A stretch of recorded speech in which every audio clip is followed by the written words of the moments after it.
tarif Trump berlaku, apa efeknya buat IHSG? Dan untuk mengupas lebih lanjut, kami sudah terhubung dengan Muhammad Torik Fadila, selaku Research Analyst Lotus Andalan Sekuritas. Halo, selamat pagi, Pak Torik. Halo, selamat pagi, Mbak. Pagi, gimana nih kabarnya pagi ini? Kaget? Alhamdulillah selalu sehat dan semoga dalam kondisi profit. Semoga dalam kondisi profit ya. Tetap selalu ada peluang dan optimisme ini pastinya. Betul. Tapi Pak Torik, ini dini hari tadi kita udah dikejutkan lagi nih ya sama Trump. Kayaknya ini Trump makin gila aja ya. Out of the box banget ini, setiap apa langkahnya di luar nalar banget. Soalnya tiba-tiba 125% loh tarif untuk China. Ini Nah, sebenarnya mereka kan mau perang dagang atau mau gelut sebenarnya nih? ya. Saling balas-balas gitu. Sebenarnya gini ya, Mbak, kalau misalkan kita lihat ya, kalau misalkan di kebun binatang misal, itu ibarat China maupun Amerika itu merupakan harimau ya yang sedang mencari mangsa ataupun bisa dikatakan sedang ya apa namanya ingin ingin berantem untuk melihat siapa sih yang paling menang, siapa sih yang paling unggul. Nah, memang Mhm, sebenarnya kalau dilihat ya negara Amerika Serikat maupun China itu kan merupakan negara yang memiliki ekonomi yang cukup kuat ya iya, dibandingkan dengan negara-negara lainnya. That's why kenapa memang saat ini baik dari Amerika maupun China itu saling unjuk. Uh, mhm, Sebelumnya Amerika Serikat itu akan menerapkan tarif resiprokal sebesar 104% dibalas oleh China lagi 84% iya, hingga saat ini itu mencapai 125% kalau tidak salah. Nah, tentunya China itu juga tidak tinggal diam. Seperti biasa tentunya nanti akan menerapkan tarif balasan kembali dan juga sudah dinyata sudah ada pernyataan dari pemerintah mengenai boykot ya mengenai film-film Hollywood dari Amerika Serikat mmm, itu tentunya menjadi katalis positif juga, katalis negatif baik dari kedua negara tersebut. Tapi kalau kita lihat secara lebih dalam lagi, tentunya Presiden Amerika Serikat Donald Trump ini juga eh, menerapkan bisa dikatakan sentimen terbaru nih, yang tentunya mhm, ini akan mendongkrak positif baik dari pergerakan bursa Asia maupun bursa Indonesia itu sendiri, yaitu mengenai penundaan penerapan tarif impor ya yang iya, seharusnya itu berlaku pada hari Rabu em, sesuai dengan tarif dari mitra dagang lainnya, yaitu sekitar 30 sampai dengan 40% ya di negara-negara lain kecuali China. Tapi eh, tadi malam itu bisa dikatakan Donald Trump ini melakukan penundaan. Penundaan dalam arti mmm, adalah penurunan tarif tarif impor ya, itu hanya 10% di beberapa negara yang sudah diterapkan oleh Amerika Serikat selama 3 bulan mendatang. Itu tentunya menjadi katalis positif, makanya kenapa bursa Asia bisa dikatakan mengalami penguatan signifikan ya, seperti indeks Nikkei itu mencapai 7%. Saya mmm. harap tentunya ini akan berlaku juga terhadap IHSG. Meskipun memang China sama Amerika Serikat masih terus berantem nih. Bisa, bisa dikatakan seperti itu, Mbak. Tapi kalau lama-lama dilihat ini, tarif Trump yang diberlakukan untuk China bisa mencapai all time high ini kayaknya ya. Meleng dikit Betul sekali. naik, meleng dikit naik. Betul sekali. Karena kalau misalkan dilihat ya, selama tidak ada negosiasi dari kedua antar dua negara tersebut, ya terus baik dari Amerika Mhm, Serikat maupun China akan melakukan perang tarif. Nah, makanya kenapa perlunya kita untuk negosiasi ya, seperti yang sudah dilakukan oleh Singapura dan negara-negara lainnya, yaitu datang ke Amerika Serikat untuk melakukan negosiasi. Makanya kenapa ada terjadi pelunakan nih dari Donald mmm. Trump mengenai penerapan tarif resiprokal seperti itu. Ya tampaknya ini bakal alot ini ya, perang Ya, betul dagang sekali. antara Trump sama China ini dan tidak akan mungkin melunak dalam waktu dekat sepertinya. China juga akan, tampaknya, sudah ngomong gitu ya, terang-terangan itu Betul. akan bertempur sampai akhir. Tapi Betul. kalau misalnya dengan adanya penundaan, 90 hari ke depan kira-kira, ada angin segar nggak sih di tengah, ya gonjang-ganjing dunia saat ini, ada angin segar nggak nih buat IHSG kita? Tentunya kalau dibilang angin segar pasti ada, mengingat Mmm, juga bursa Asia Pasifik lainnya itu mengalami penguatan signifikan. Contoh tadi saya dapat datanya indeks Nikkei itu mengalami penguatan hingga 7,62%. mmm, Itu merupakan angka yang cukup tinggi ya dari bursa Asia. Tentunya itu juga diharapkan berdampak baik juga terhadap IHSG. Yang sebelumnya pada hari Selasa kemarin, IHSG mengalami pelemahan hingga 9,16%, maka terjadi trading halt dan ditutup di kisaran 7,9% kalau tidak salah. Nah, tentu diharapkan ini bisa dikatakan menjadi angin segar untuk IHSG sekiranya dia berusaha untuk menutup area gapnya uh, yang sudah terbentuk pada saat Hmm. hari Selasa kemarin seperti itu. Tapi kalau misalnya kita melihat, dari belajar dari sejarah kemarin begitu ya, meskipun penguatan di sisi bursa Asia yang kembali menghijau seperti itu, tampaknya justru biasanya nih IHSG suka lain sendiri, tiba-tiba Ya. memerah sendiri nih kan. Ini biasanya kan dengan kondisi saat ini ya, apalagi dengan tiba-tiba tarif 125% dan nantinya pasti akan dibalas lagi oleh China, ini akan terjadi panic selling nggak sih kira-kira hari ini?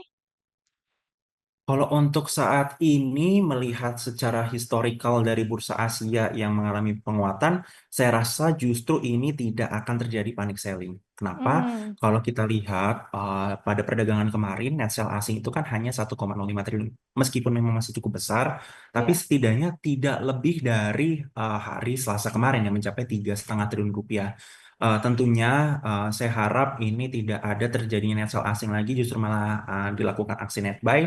Terlebih juga sentimen domestik datang dari Bank Himbara nih mengenai Bank BRI yang mana hari ini adalah tanggal cum date-nya. Tentu ini menjadi euforia tersendiri bagi para pelaku pasar sehingga bisa dikatakan mayoritas para pelaku pasar ataupun investor cenderung memborong sejak bisa dikatakan sebelum cum date maupun saat cum date. Nah, cuma memang perlu diwaspadai pada saat ex date yang mana ex date BBRI itu kan hari esok.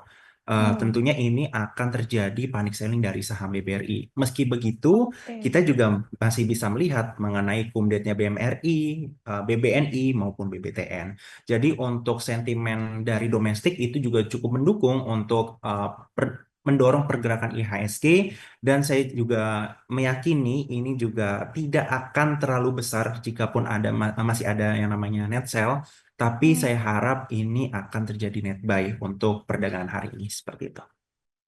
Kalau melihat, spekulasi di pasar global ini kan sebenarnya dikatakan, saham itu Ya. akan kembali mengalami penurunan begitu ya, bahkan sampai ke 20%. Tapi kalau misalnya melihat, psikologis pasar saat ini seperti apa? Karena kan sebenarnya kemarin tuh sempat ada perlawanan ya dari IHSG bisa merangkak, naik di awal perdagangan, tapi justru tampaknya tidak tidak kuat begitu ya melawan, tarif Trump ini akhirnya ditutup melemah lagi meskipun melemah tipis ya 0,47%. Kira-kira seperti apa nih? Kalau kita lihat dari sentimen global memang bisa dikatakan pelemahan IHSG itu datang dari tarif resiprokal ya, ya yang bisa Mmm, dikatakan itu membuat pasar saham dunia itu gonjang-ganjing. Tapi kalau kita lihat lagi secara sentimen domestik, terutama untuk pergerakan IHSG, memang IHSG pada saat awal sesi kemarin itu kan mengalami penguatan, didukung oleh iya. saham-saham perbankan yang kecenderungan mengalami penguatan signifikan, namun akhirnya memang ditutup bervariatif. Nah, yang saya highlight justru malah dilihat dari saham-saham konglomerasi nih, Mbak. Saham-saham Mmm, konglomerasi justru malah mengalami tekanan lebih lanjut. Yang mhm, biasanya justru malah jika IHSG menguat signifikan, itu didorong oleh saham-saham konglomerasi. Contohnya saham milik Aguan Group, saham milik Prajogo Pangestu, ataupun dengan Thohir Group. Itu mampu mendorong pergerakan IHSG lebih lanjut. Namun mmm, nampaknya kali ini terjadi market cycle, terjadi perpindahan bisa dikatakan saham ya, perpindahan akumulasi saham yang tadinya biasanya pada saham-saham konglomerasi yang di net buy oleh asing, namun sekarang saya melihat justru malah saham-saham yang memiliki fundamental stabil ataupun cukup baik ini dilakukan akumulasi oleh asing. Contohnya, misalkan perbankan, perbankan ini masih bisa dikatakan masih mendominasi ya mmm, setelah bisa dikatakan menyentuh new low-nya atau berada di harga terendahnya, disusul juga dengan sentimen waktu itu mengenai JP Morgan yang menaikkan rating BBRI, BMRI, dan BBNI itu turut mendongkrak pergerakan IHSG. Lalu saya juga menilai memang saham Telkom juga masih diminati sampai saat ini mengingat harganya juga cukup rendah, jadi masih ada peluang untuk para pelaku pasar untuk membeli ataupun akumulasi saham Telkom. Lalu juga saham-saham fundamental lainnya nih seperti Jasa Mhm. Marga, terus juga eh, Astra, ASII, bahkan INDF itu saya lihat juga justru malah di net buy oleh asing. Jadi makanya untuk saat ini terjadi market cycle, justru malah saham-saham yang memiliki fundamental cukup baik itu diakumulasi oleh asing dan saham-saham konglomerasi itu didistribusi oleh asing. Makanya kenapa terjadi perlawanan nih pada pergerakan IHSG kemarin seperti itu. Oke, sebenarnya masih ada peluang di mana kita bisa mencari saham-saham dengan fundamental kuat sebenarnya. Betul sekali. Tapi sebelum saya mau menuju ke sana, Pak Torik, ini ada sahabat kabar bursa ini tampaknya yang mau bertanya juga Ya, dari Eko. Saya ya. sebagai investor pemula nih, apa sih yang harus saya lakukan dengan kondisi pasar dan dunia saat ini? Ini kan sebenarnya, pertanyaannya cukup menarik karena kemarin laporan dari BI sendiri kan investor pasar modal saat ini nyaris 16 juta ya, ada Betul, peningkatan, bahkan di betul. libur lebaran itu meningkatnya ya, sebanyak 1 juta begitu. Kira-kira kalau investor pemula kaget nggak sih secara psikologis ngelihat kondisi kayak gini? Oke, kalau kita cerita mengenai jumlah investor yang meningkat, saya highlight dulu dari sisi perusahaan yang akan listing dari Bursa Efek Indonesia, yaitu terjadi yang namanya initial public offering, yaitu merupakan salah satu aksi korporasi yang sudah Mhm. dibuat oleh Bursa Efek Indonesia. Nah, saya juga menilai justru malah saya meyakini peningkatan jumlah investor di Indonesia itu didominasi oleh masyarakat ataupun investor yang ingin membeli saham IPO dengan notabene capital gain yang cukup tinggi. Selain Mhm. itu, dengan hasil yang lebih tinggi dari IPO, justru orang-orang ataupun investor lebih melirik saham-saham yang memiliki fundamental cukup baik karena saham-saham yang memiliki fundamental cukup baik itu kan tidak begitu volatile dibandingkan dengan saham konglomerasi. Nah, kalau ditanya untuk strategi investor pemula nih, kalau Mhm. saya bilang, meskipun memang jumlah investor masih cukup banyak, tapi edukasi mengenai pasar modal itu masih cukup sedikit.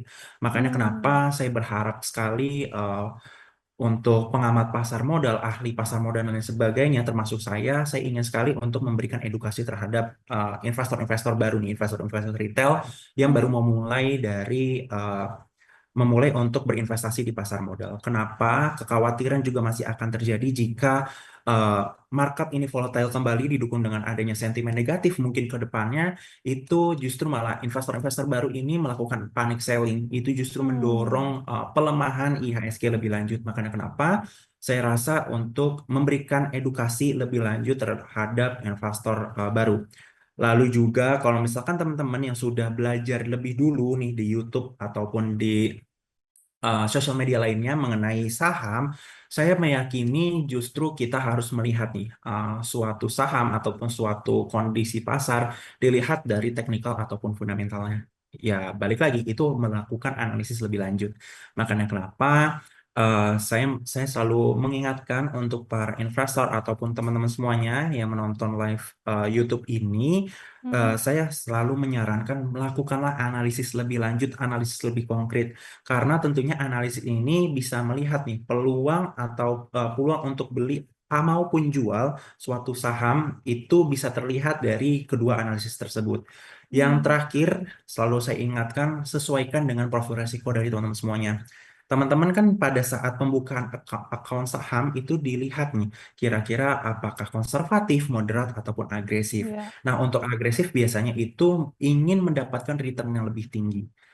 Sedangkan untuk konservatif atau moderat itu cenderung membeli saham-saham blue chip, saham-saham yang memiliki fundamental cukup baik, dikenal oleh masyarakat, maupun juga tidak terlalu volatile. Makanya kenapa harus sesuai dengan profil resiko dari investor ataupun teman-teman semuanya. Seperti itu. Iya, pastikan ya profil resikonya seperti apa ya, agar tidak, terlalu tergerus resiko yang sangat Betul besar sekali. begitu. Jadi tampaknya sebenarnya ini, menjadi pisau bermata dua ya, investor-investor baru ini, apalagi yang benar-benar masih pemula. Di satu sisi sebenarnya ini bisa menjadi angin segar, karena kan bisa menimbulkan lagi gairah pasar begitu ya, adanya Betul minat sekali. investasi lagi. Tapi Betul sekali. ternyata justru dengan adanya volatilitas seperti ini, ya takutnya terjadi panic selling begitu ya, Betul. Pak Torik. Tapi, ini banyak banget nih Pak Torik yang mau Ya, bertanya juga pagi ini. gimana? Dari Eni, tanya Ya. dong saham-saham Bank Himbara masih bisa hold 3 bulan ke depan nggak sih? Apa lepas aja nih semua? Terus yang pantas hold dalam si kontram gila ini apa? Oke, kalau ditanya mengenai Bank Himbara, menurut saya untuk saat ini memang bank masih mendominasi ya sejak Mmm, bisa dikatakan awal Maret, mengingat harga yang sudah cenderung diskon, ditambah juga dengan mengenai dividen yang cukup besar. Seperti yang kita tahu, Bank Himbara ini memberikan dividen yang cukup besar ya. Untuk BBRI kalau tidak salah 208, untuk BMRI mencapai Rp466 per lembar saham, itu angka yang cukup besar. Begitupun juga dengan dividen yieldnya. Dividen mmm, yieldnya itu juga cukup besar bagi Bank Himbara ataupun Big Banks BUMN. Itu kenapa justru sampai saat ini saham perbankan masih mendominasi. Tapi kalau untuk ditanya apakah masih bisa hold 3 bulan ke depan, saya justru masih agak sedikit khawatir terkait mmm, pergerakan saham perbankan, saham-saham mmm, Bank Himbara. Kenapa? Pertama, dividen ini cukup besar. Dividen cukup besar ini kenapa sih bisa bisa dikatakan dividen cukup besar? Karena itu sebagai modal awal mengenai Danantara. Seperti yang kita tahu kan, Danantara itu juga sudah resmi sejak bulan Februari, yang mana total asetnya mencapai 14.000 triliun, dan mmm, tentunya modal awal untuk memulai BPI Danantara ini dari dividen Bank Himbara ataupun dividen BUMN lainnya. Makanya kenapa angka yang cukup besar nih untuk Bank Himbara. Nah, kekhawatiran akan lebih lanjut setelah terjadinya ex-date. mmm, Setelah terjadinya ex-date, kita belum tahu nih arahnya kemana. Tapi kalau ditanya untuk saat ini hold atau tidak, justru malah saya sekiranya buy on weakness di harga low-nya atau buy on breakout dari resistance terdekatnya sesuai dengan analisis teman-teman semuanya. Tapi kalau mmm, misalkan saya ditanya untuk saat ini, apakah masih oke untuk perbankan, saya bilang kita lihat dulu setelah ex-date. Setelah ex-date, apakah penurunannya lebih lanjut? Apakah penurunannya ini cukup terpuruk untuk perbankan? Itu saya hindari dulu. Saya melihat sekiranya untuk saham-saham perbankan ada area demand yang sekiranya terjadi pemantulan baik dari sisi teknikal ataupun secara fundamental yang seperti kita ketahui akhir April ini adalah laporan kuartal pertama tahun 2025, itu iya. baru saya lihat untuk apakah ini waktu yang pas untuk entry atau tidak. Seperti itu untuk Bank Himbara. Berarti sarannya dilepas aja begitu? Untuk saat ini setelah ex-date saya rasa memang bisa untuk dijual dulu, kita buy Mmm, di level terendah lagi sekiranya menuju area low pada perdagangan kemarin ataupun sempat yang trading halt ya pada bulan Maret kemarin, itu teman-teman bisa pantau di area situ. Kenapa? Tentunya setelah membuat new low itu biasanya Bank Himbara akan menguji melalui support terdekat di area level tersebut teman-teman semuanya. Seperti itu. oke, semoga terjawab ya. Cukup ini menekan pasar juga tampaknya ini. Dari Barbara Cuan ini ada lagi nih, Pak Torik. Ya. Dalam kondisi pasar saat ini, apa sih yang bisa membuat sentimen positif sehingga IHSG dapat rebound atau bahkan bergairah lagi gitu? Kan kalau, dari sentimen negatifnya kita udah Ya. sudah, Betul. mengalami sekali begitu Ya. ya. Kira-kira ada nggak sih sentimen positif yang bisa mengerek IHSG nih? Sebenarnya kalau dibilang untuk sentimen positif itu untuk saat ini memang masih bersifat jangka pendek, yaitu Mmm, mengenai penerapan tarif yang tadi saya sudah katakan dari sisi global. Tapi kalau dari sisi domestik memang nampaknya masih terjadi ketidakstabilan ya yang mmm, dilakukan baik dari pemerintah karena mediasi antara pemerintah ataupun masyarakat ini bisa dikatakan kurang ya. Jadi makanya pernyataan-pernyataan dari Pak Presiden Prabowo itu bisa dikatakan sering terjadi mispersepsi bagi para pelaku mmm, pasar. Makanya justru malah para pelaku pasar cenderung berhati-hati untuk berinvestasi di pasar modal. Tapi kalau misalkan untuk saat ini sudah ada, bisa dikatakan sudah ada introspeksi dari pemerintah, yaitu ingin sekali mediasi dengan masyarakat lebih lanjut. Diharapkan itu benar-benar terrealisasikan sehingga apa yang disampaikan pemerintah itu tersampai secara merata kepada masyarakat. Lalu juga tentunya nantinya baik dari sentimen ataupun pernyataan-pernyataan resmi dari pemerintah, baik dari presiden ataupun dari para menteri, itu juga bisa tersalurkan dengan baik sehingga para pelaku pasar, masyarakat ataupun investor bisa menelaah lebih lanjut sebelum adanya kepanikan seperti yang terjadi beberapa hari ke belakang.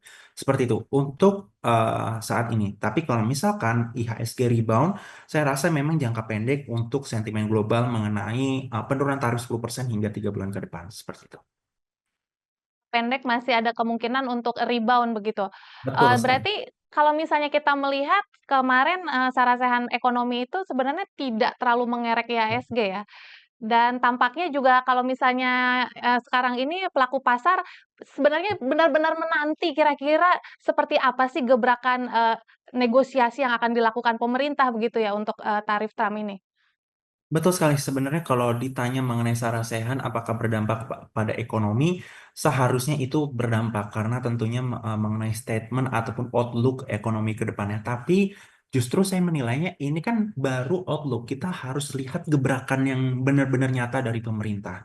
Makanya kenapa saya butuh sekali mediasi yang cukup baik, baik antara pemerintah maupun terhadap masyarakat, terutama dari pernyataan-pernyataan Presiden Prabowo Subianto yang tentunya saat ini bisa dikatakan masih kurang disetujui oleh para masyarakat maupun para pelaku pasar. Diharapkan dengan mediasi yang baik itu juga tersampaikan mengenai outlook ataupun mengenai pergerakan ekonomi ke depannya sehingga masyarakat ataupun para pelaku pasar optimis terhadap pasar modal Indonesia dan masih untuk tetap melakukan akumulasi ataupun pembelian saham di IHSG ataupun pasar saham Indonesia. Seperti itu. Baik, Pak Torik, ini kalau misalnya kita lihat nih di pembukaan saham sesi satu, perdagangan sesi satu ini IHSG, dibuka menguat tipis tampaknya Betul. ya di level 5.967.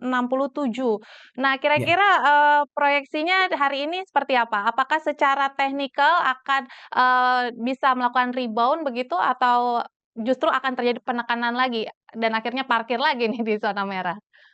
untuk saat ini saya meyakini IHSG masih ada probabilitas untuk rebound, setidaknya dia Mhm, menutupi area level gapnya nih. Secara teknikal gapnya dari IHSG itu berada di level 6.000 sampai dengan 6.300. Itu merupakan area mmm, gap yang cukup besar ya. Kenapa? Karena balik lagi pada hari Selasa kemarin itu terjadi trading halt karena penurunan sangat signifikan hingga 9,16%. Jadi mhm. saya meyakini IHSG masih akan kuat di kisaran 6.000 sampai dengan 6.300 karena sentimen yang sudah ada. Makanya saya dari tadi juga sudah highlight mengenai uh, bisa jadi IHSG menguatnya juga tinggi seperti bursa Asia Pasifik lainnya. Seperti itu untuk proyeksi IHSG. Nah, tapi kalau ditanya apakah proyeksi ini bersifat jangka panjang, tetap saya meyakini ini merupakan proyeksi untuk jangka pendek sekiranya pekan ini sampai dengan pekan depan. Karena kita harus melihat juga nih mengenai sentimen-sentimen terbaru lainnya. Yang seperti kita ketahui kan apa namanya Donald Trump ini bisa dikatakan melakukan pemberlakuan tarif ataupun memberikan statement itu semena-mena. Kekhawatirannya bisa jadi yang tadinya 3 bulan ternyata dikurangi ataupun bahkan ternyata dibatalkan lagi. Nah, makanya kita harus melihat nih mengenai sentimen-sentimen yang mempengaruhi kondisi ekonomi ataupun geopolitik seperti itu. Iya, tampaknya memang secara teknikal ini, mulai rebound ini ya, Ya. ini melihat bergerak mulai ke 6 ribuan, ke level 6 ribuan, Betul. tampaknya sudah mulai ada optimisme pasar Iya, begitu. betul. Apakah ini juga dipengaruhi oleh ini ya, Goldman Sachs and JP Morgan? Ini kan tampaknya memproyeksikan juga kalau The Fed akan memangkas suku bunga. Bahkan Ya. diproyeksikan pangkas suku bunganya ini sampai 4 atau bahkan 5 kali nih pada 2025. Nah, penurunan pertama ini kan diperkirakan terjadi awal Mei. Apakah ini artinya merupakan sinyal kuat nih kalau Bank Sentral Dunia kini sudah memasuki fase akomodatif penuh demi meredakan kekhawatiran terhadap ancaman resesi global? Kalau ditanya untuk antisipasi dari The Fed ya, untuk melihat kira-kira ketidakpastian ekonomi ataupun geopolitik global itu ada. Kenapa? Justru malah saya meyakini untuk saat ini The Fed itu tidak fokus terhadap inflasi. Karena tentunya dengan ada perang tarif ini membuat inflasi akan semakin tinggi. Nah, Hmm. yang saya highlight justru malah saat ini The Fed melakukan penurunan suku bunga lebih lanjut untuk menekan terjadinya resesi, baik dari negara Amerika Serikat itu sendiri ataupun terhadap negara-negara lainnya. Makanya kenapa antisipasi dari The Fed itu melakukan penurunan suku bunga sesuai dengan prediksi Goldman ataupun JP Morgan kisaran 4 sampai dengan 5 kali yang dimulai sejak awal Mei ini. Makanya kenapa itu bisa dikatakan sentimen positif, tapi balik lagi ini sentimen Hmm. jangka pendek. Kenapa? Karena belum bisa dikatakan ini belum tentu untuk menekan angka resesi ataupun menekan menuju area resesi. Makanya kenapa Hmm. kita harus melihat ke depannya nih untuk pergerakan ekonomi baik dari global, regional ataupun domestik seperti itu. Tapi kalau melihat reaksi pasar saat ini yang masih banyak panic selling begitu, sebenarnya wajar nggak sih? Karena kan, apalagi ini ditambah, kejadian hari ini ya, tiba-tiba, Trump membalas lagi dengan 125% tarif ke China gitu.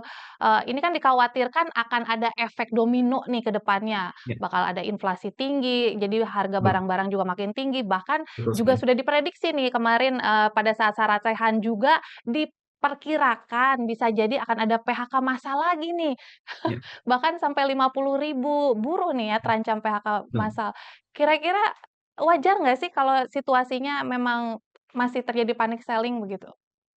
Untuk menilai panic selling akan terjadi atau enggak, kalau justru saat ini saya meyakini mayoritas para pelaku pasar itu tidak melihat antara perang antara Amerika Serikat ataupun dengan China.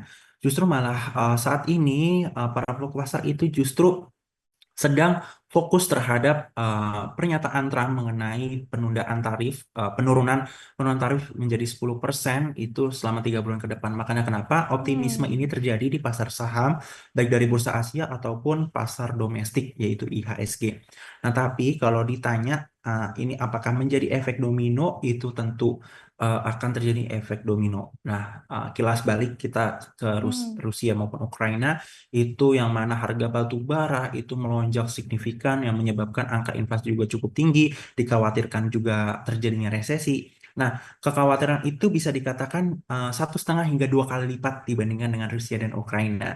Nah, tentunya untuk jangka panjang memang kekhawatirannya masih ada, tapi untuk Iya. saat ini jangka pendek eh, mayoritas para pelaku pasar, investor itu cenderung euforia nih terhadap kondisi dari bursa Asia Pasifik, dari domestik maupun dari pernyataan Donald Trump mengenai negara-negara mitra lainnya kecuali China seperti itu. Berarti yang pas untuk dilakukan saat ini apakah, masih lebih wait and see seperti itu? Bagaimana nih pergerakan saham dan juga regulasi pemerintah ke depan atau main fast trade aja?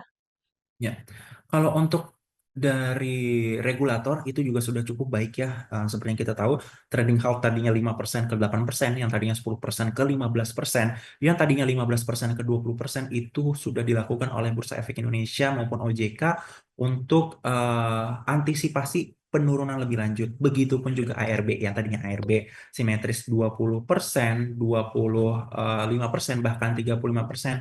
Kali ini semuanya sama rata di 15%. Itu tentunya menjadi antisipasi dari Bursa Efek Indonesia, kekhawatiran terjadi penurunan lebih lanjut baik dari saham-saham maupun dari IHSG.